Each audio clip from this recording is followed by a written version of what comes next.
Guys, umva muze hano gatoya ngiye mbabaze ikintu kimwe.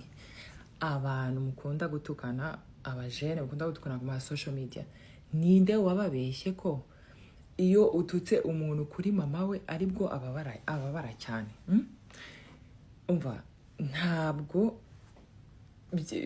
katuvuge ko byavuye kuri mode mu byihorere, abantu muzi gutukana mushire hamwe, muba abajene abana mukunda gutukana gutera amagambo, mushake ikindi gitutsi kitarimo mama.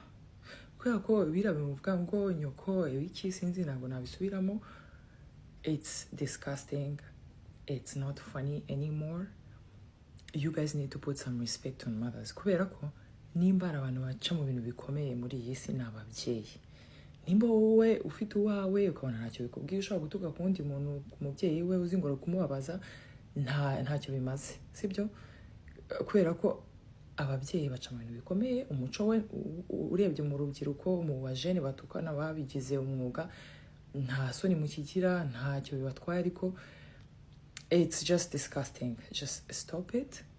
Mushaka ikindi gitutsi gishobora kubabazanya hagati yanyu, ariko ibintu bya nyoko sinzi ibyo muvuga, just stop it. It's too much. It's biteye isoni. Nuko ikiza byinshi babe mu Kinyarwanda nta nabandi bantu babyumva ari hagati yacu nk'abanyarwanda, ariko shamu birekera aho ngaho. Give women some, give them a break, please. Sibyo ababyeyi ntacyo babatwaye, nimba ari nabawe ari cyo bagutwaye, gukomeza utuka abantu ngo nyoko ikintu cyose umuntu afunguye akabona nyoko, bimaze kurambirana, biteye isoni, niko abantu babibona bakishekera, ariko wowe bivuga you just look stupid. Una utahostinga we ntaribi ako ibi bintu byo ghostinga nabyo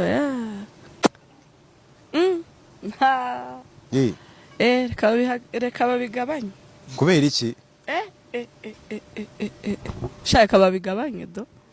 Ibi ni ibintu rero nahuriyemo n'ibintu byinshi, ariko ntari buze kuvugaho cyane. Ariko turabinyuraho gake gake. Turabinyuraho gake gake. Gake gake gute? Hari icyo ushaka kubimenyaho? Ntabyo nza ahubwo. Nesugura bazi ibintu utazi. Meruka kubona